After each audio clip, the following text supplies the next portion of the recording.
of going to bed thinking about something Neville Goddard said in an audio that I was listening to today. And I've changed it into the concept of what is the noble mind? What is that characteristic that separates some people from others, from the herd, from the ordinary ordinary mentality of the person? And it's an interesting question, which is, unfortunately, I should have sent through to my subconscious mind because it could have answered it, but it's trapped up in my conscious mind. What is the noble mind? And I tend to think about it, and I see it a lot. There's people on this planet who are different. They're unique, they think differently, they operate differently, they love differently. And a lot of times they're the ones that commit suicide. It's like one of the songs by Don McLean about Van Gogh. The words were something like, he was too gentle for this world. And there are some amazingly beautiful, gentle people out there. A lot of them end up in, say, religious organisations, the true religious organisations, not these for-profit fake things we see. They end up in monasteries, they end up somewhere else, away from the maddening crowd. So the noble mind, what is it? How do we get there?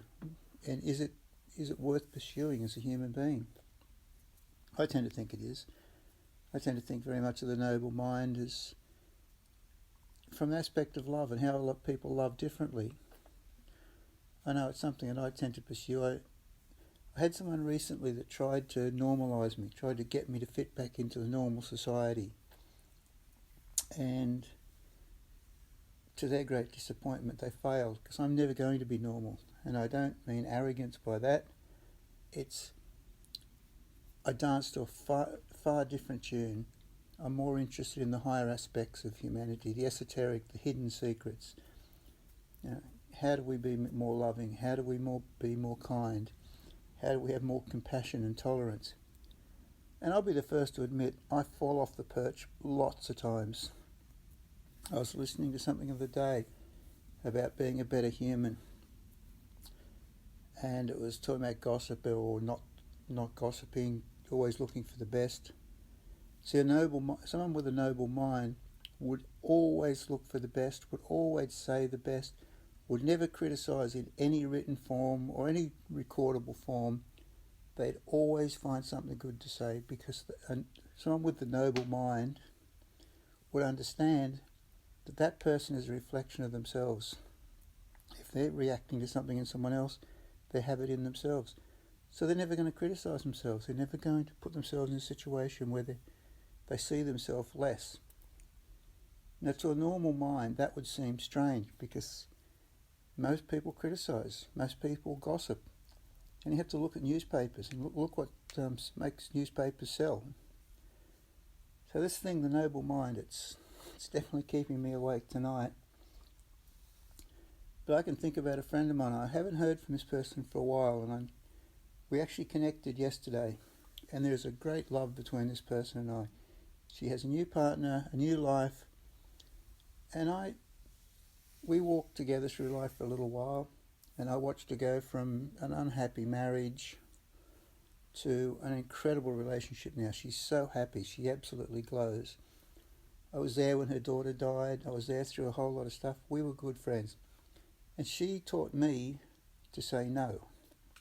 She actually taught me to go, I actually had to say to her, I can't do this. I love the person. She's an amazing, amazing woman. But where she was at in her life and the pain she was carrying, we're dancing to different tunes. And now our friendship is stronger. And I'm so privileged to know this person. Now, to say that, a whole lot of people are going to go totally misread it, totally take it the wrong way, sexualise it, break it down to the lowest common denominator. But there's an absolute beauty or a nobility in the connection we have as friends. So again, what is the noble mind, and do you want it? Most people, I guess, don't. Most people are happy just to rock along and eat, sleep, have sex, get drunk, get stoned, do whatever it is, work through the week at something they hate and then destroy themselves on drugs and alcohol on the weekend, or adrenaline. I see so much of it. People expressing their anger and hatred and disappointment and frustration at life through ripping up the countryside on bikes or ripping it up on jet skis, getting their adrenaline out just to deal with their frustration. That's not the noble mind. Sometimes it's sitting quietly in nature and just connecting.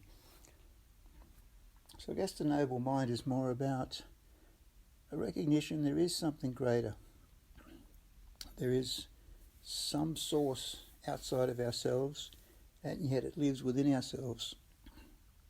And that's another thing, I guess, with the noble mind, is they think differently and they feel differently because they actually go within. They know that the source of their true power, their greatness, their ability to make an impression on this planet, is not always by their outward actions. It's but when they go within, they connect, and then their outward directions are guided by something greater. So that's my thoughts, and hopefully I can go to sleep now because I've got to be up again at 4 a.m. But for those that are considering the greater questions of life,